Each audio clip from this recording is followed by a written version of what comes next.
Friends, I will start the topics Ohm's law. You know Ohm's law क्या होता है?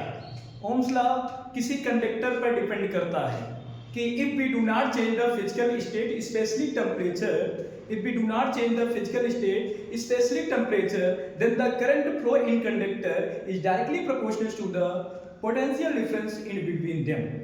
कहने का मतलब यदि किसी चालक की भौतिक अवस्था विशेषता ताप में कोई परिवर्तन ना किया जाए तो चालक में बहने वाली धारा चालक में लगाए गए विभवांतर के अनुक्रमानुपाती होता है।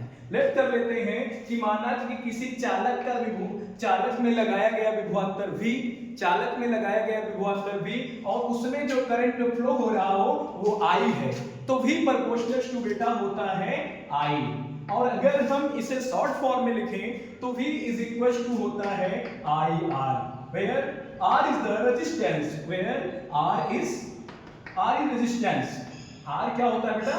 रेजिस्टेंस होता है। ओके, अब अगर हम इन रेजिस्टेंस को in series and parallel series में जोड़ना चाहें तो क्या होता है? इन सीरीज का मतलब एक ही सर्किट में लगा हुआ रेजिस्टेंस। अब ओम्स लॉ के according V is equal to IR, तो अगर यहां से करंट फ्लो कराना है, किसी सर्किट से किसी भी बैटरी से करंट को फ्लो कराना है, तो यहां करंट जो हो जाएगा वो करंट हो जाएगा कॉमन। यहां जो करंट फ्लो होगा वो बेटा क्या हो जाएगा? Common. So we can say that अगर ओम्स लॉ के अकॉर्डिंग कहें तो V1 is equal to IR1, V2 is equal to IR2 और V3 इज इक्वल टू क्या हो जाएगा? IR3। You know V is equal to divided into three parts. Okay, V1 plus V2 plus V3. So we can say that V is equal to V1 plus V2 plus V3.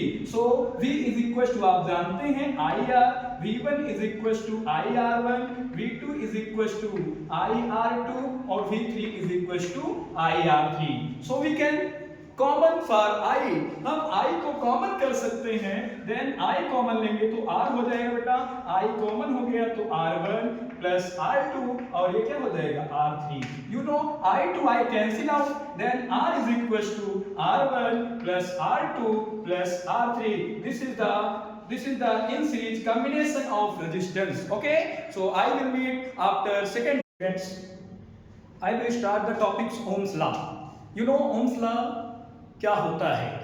Ohms law किसी conductor पर depend करता है कि if we do not change the physical state specially temperature, if we do not change the physical state especially temperature, then the current flow in conductor is directly proportional to the potential difference in between them.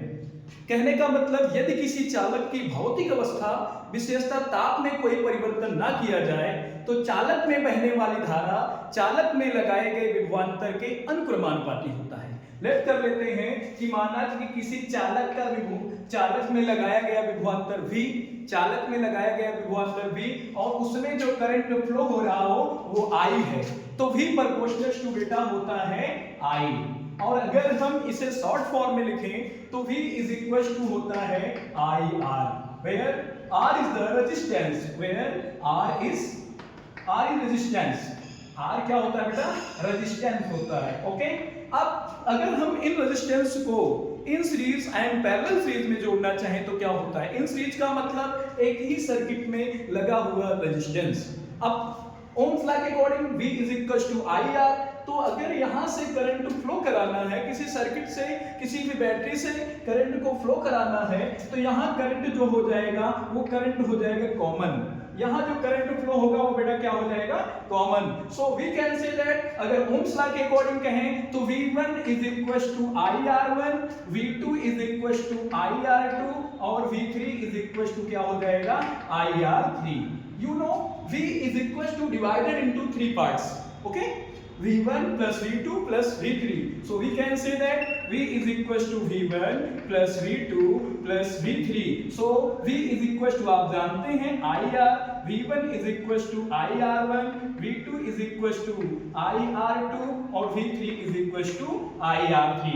So we can common for I, हम I को common कर सकते हैं, then I common लेंगे तो R हो जाएगा बेटा, I कॉमन हो गया तो R1 प्लस R2 और ये क्या हो जाएगा? R3। You know I to I cancel out, then R is equal to R1 plus R2 plus R3। This is the this is the in series combination of resistance. Okay, so I will meet after second.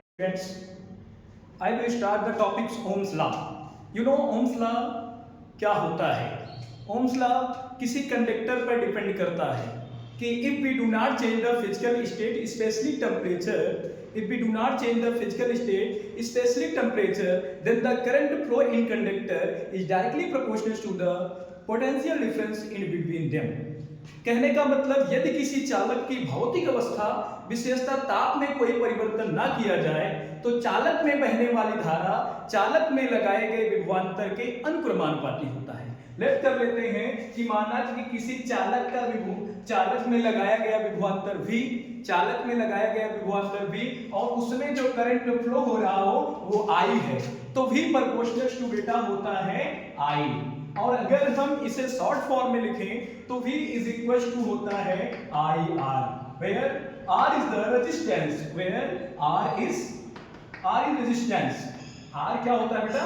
Resistance होता है। Okay, अब अगर हम in resistance को in series and parallel series में जोड़ना चाहें तो क्या होता है? इन सीरीज का मतलब एक ही सर्किट में लगा हुआ रेजिस्टेंस। अब ओम्स लॉ के according V is equal to IR, तो अगर यहाँ से करंट फ्लो कराना है, किसी सर्किट से किसी भी बैटरी से करंट को फ्लो कराना है, तो यहाँ करंट जो हो जाएगा वो करंट हो जाएगा कॉमन। यहाँ जो करंट फ्लो होगा वो बेटा क्या हो जाएगा? Common. So we can say that अगर ओम्स लॉ के अकॉर्डिंग कहें तो V1 is equal to IR1, V2 is equal to IR2 और V3 इज इक्वल टू क्या हो जाएगा? IR3। You know V is equal to divided into three parts. Okay, V1 plus V2 plus V3. So we can say that V is equal to V1 plus V2 plus V3. So V is equal to आप जानते हैं IR, V1 is equal to IR1, V2 is equal to IR2 और V3 is equal to IR3. So we can common for I, हम I को common कर सकते हैं, then I common लेंगे तो R हो जाएगा बेटा, I कॉमन हो गया तो R1 प्लस R2 और ये क्या हो जाएगा? R3। You know I to I cancel out, then R is equal to R1 plus R2 plus R3। This is the in series combination of resistance. Okay, so I will meet after second